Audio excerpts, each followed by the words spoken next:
Yeah,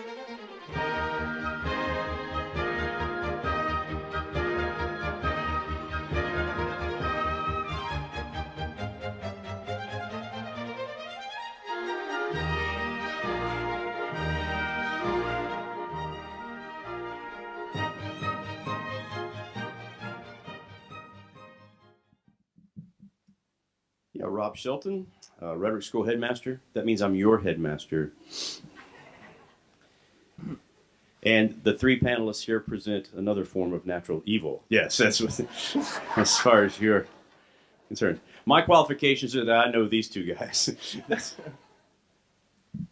Hi, my name's Howard Short. I teach math here at Geneva, and nice job presenting, Harrison. I'm Mr. Graham. I'm the academic dean. I also teach apologetics, and I had the privilege of advising Harrison on his thesis. So I'm going to start off, and I'm going to give you probably the only softball, sort of softball you're going to get. All right, why did you particularly choose the topic of natural evil as opposed to moral evil? Most theodicies and most books on the problem of evil focus on the moral aspect. Why this one in particular? That's a great question, because I was actually tempted to go into the moral argument a lot when I was writing this. But in all honesty, and personally, I feel like I've gone over the moral argument over and over and over in my life. And I've never really looked into natural evil until this year. So I wanted to look into something new, I guess. And I've always been interested in theology and theodicies. But looking into natural evil was a whole new ballpark for me, and I loved it.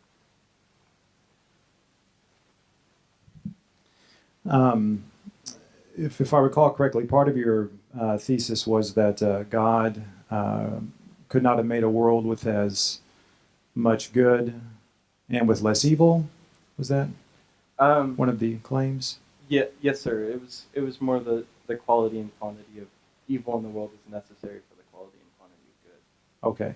And so I guess why would that be? Any explanation for that? Well, here's a good example. Without evil in the world, you might not you would be lacking in some overriding goods. So maybe some virtues are not present in a world without evil, such as courage. How would you be courageous in a world without fear? Or generosity. How would you be generous in a world without people lacking things? So it does seem that they do correlate. Without evil in the world, you would have some good gone. And I guess one follow-up to that. Do you think that God has courage? That's hard to say, because I believe that he has knowledge of courage, and but it would be hard to say because he doesn't really have fear of anything. But he does have. He's a perfect being, so I'm not sure if him lacking in an aspect of having courage. Or sorry, I'm sorry, but if he was lacking in having courage, I don't think that would make him less virtuous. You know, a lot of folks who argue against, let's say, something like neo-Darwinian evolution, which we didn't have this week, but let's say someone did. Often they're accused by the scientific community of, well, you're just, well, God did it. We know we can't explain it, but God did it. Basically called the God of the gaps. Our gap in knowledge, we just like to say, well, God did it, and that fills in the gap. Defend yourself against that charge by saying, well, let's just look for light. We're not going to be able to solve it. But because he's God, there must be something we'll just never know. How is that not just, how could a skeptic not say, well, that's just God of the gaps, only now you're applying it to a theological conundrum of your own making rather than to, like, say, evolution? How is this not a God of the gaps, yes, out? Let's put it that way. Oh, well, I would say I don't believe it is God in the gaps personally, because I know us as humans, we are limited in intellect. We can't discern what outcomes can come out of an infinite amount of events really in the world. And more to that,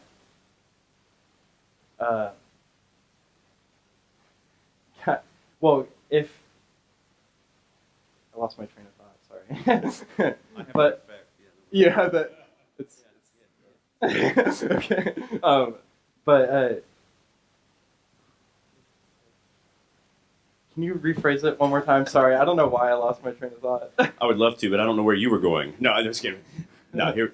It's just that, people are, Christians are often accused of using God of the gaps as a way to cover our lack of knowledge about something. By saying, well, we just can't know, but God, he's all this and all that, so he can do it. Yeah. So a skeptic might say, well, okay, given the presence of gratuitous evil, you're saying even you admit we can't solve it, we can just maybe shed light on it because God is who he is. How is that not God of the gaps explanation rather than an explanation that would satisfy, let's say, a skeptic? Well, coming from personally, I would say, well, I have a lot of reason to believe in God in the first place. I mean, there's so many different arguments from Christian apologetics, and I have a lot of reason to believe in a God like that. Now that I have reason to believe that, I can reasonably say that, well, if this God exists, then I have reason to say that he will and can use this evil for good. And then looking at our human characteristics, we'll never be able to know. And we'll never be able to see with our limited minds how God uses and those for good. And what all goods come from that. I mean, we do point out a lot of goods that come from specific evils, but that's nowhere near the amount of goods that he sees. In his eyes, there's probably, thousands, if not millions, if not an infinite amount of goods that come from something where we saw, oh, there was a couple goods, So yes, I would say it would be a God of the gaps argument if you didn't have reason to believe in that God. Now, since we do have reason to believe in him, I believe it's a valid argument.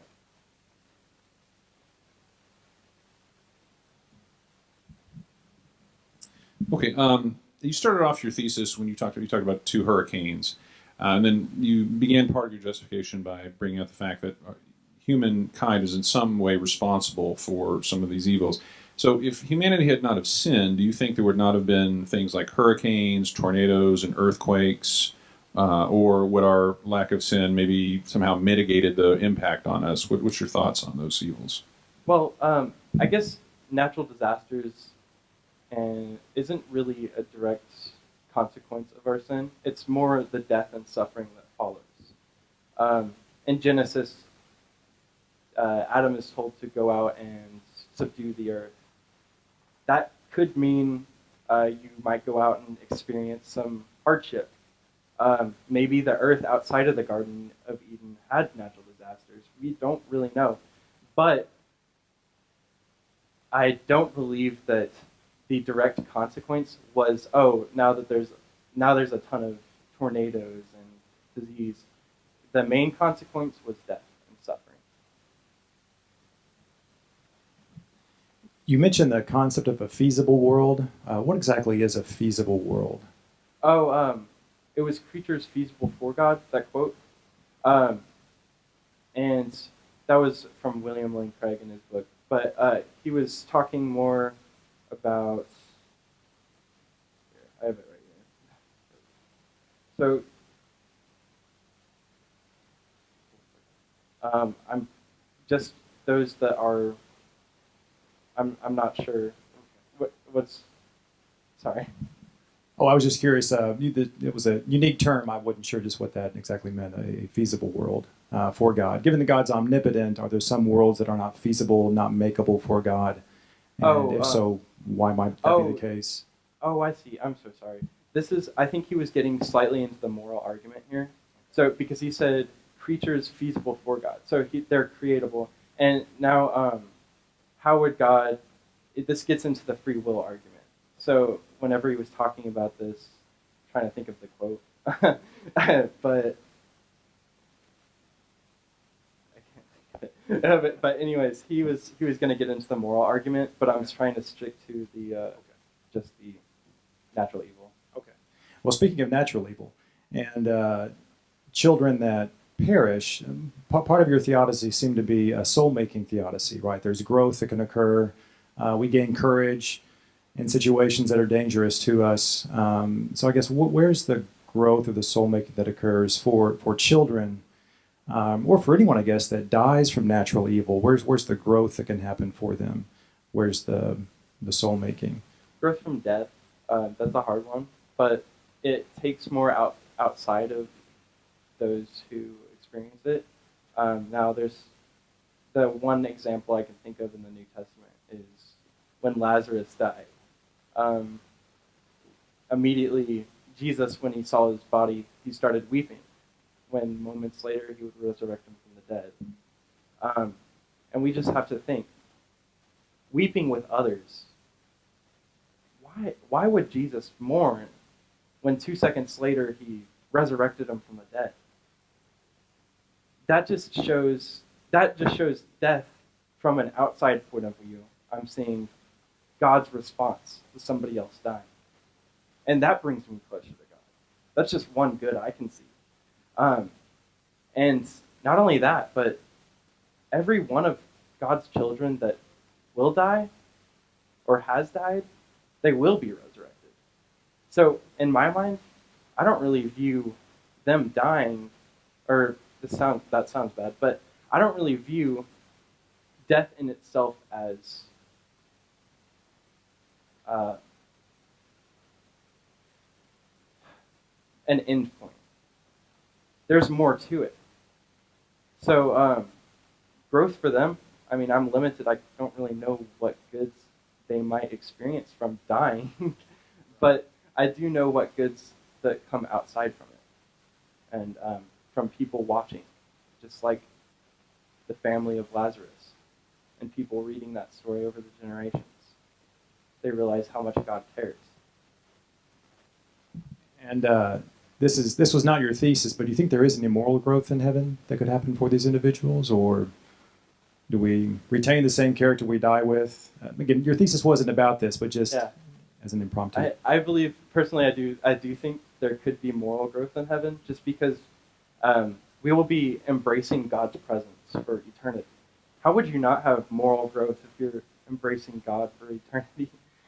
So, yeah, I do believe you will have moral growth. You quoted C.S. Lewis. Good job. It was for you. Yeah. And you quoted Hillary Short.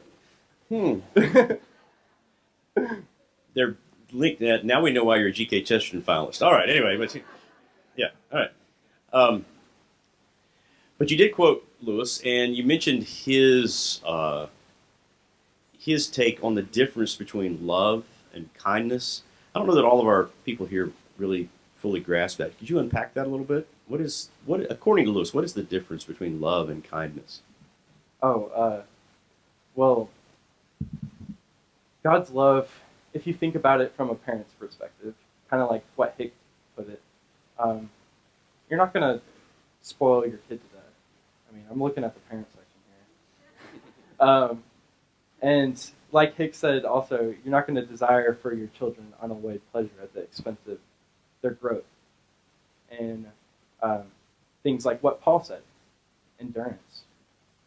You need discipline sometimes to have endurance. And isn't discipline kind of a form of suffering? I mean, but yet it brings out a lot of goods. And then C.S. Lewis just kind of adds to that idea, saying we do confuse God's love with just kindness. A lot of people just think God's going to give us what we want. But God's actually more like a father. He's not going to give you a lollipop every time you want it when you're a little kid. You know? He wants you to eat your broccoli sometimes. Kindness gives you a lollipop, love gives you broccoli. Got it. No, I like it. Man, that's awesome. There you go. No. But, That's good. That explains some things. Anyway, is there an equivocation between the term suffering and the term evil? If what we're talking about is a lot of this has to do with human suffering because of natural evil, often people equate suffering with evil. But if we're saying that through suffering there comes good, is suffering not good? Yes, I do believe that it's kind of like a human. I mean, it just seems to be some confusion sometimes between people use suffering and evil synonymously. Are they synonyms? I actually no, they are not synonyms. I actually was going to include this in my thesis, but it made my thesis go a little bit over length. But I was going to call natural evil, instead of it natural evil, natural suffering. And I can't remember his name. A man wrote a book named The Problem of Evil, and he said, what right do we have to call natural evil evil? Like, how are natural events evil? It's the suffering that takes place that makes them evil in our eyes. So, but no, I do not think they're synonymous. This is your last question, I was told by my wife, who you quoted, Hilary Short. For part of your theodicy, again, includes the soul-making theodicy, the soul enhancement that happens from evil. One common objection to soul-making theodicies is that not everybody is enhanced, but some people are harmed by evil. So how do you respond to that objection when trying to use evil as an enhancement when for lots of people, they're psychologically ruined by the evil that they encounter?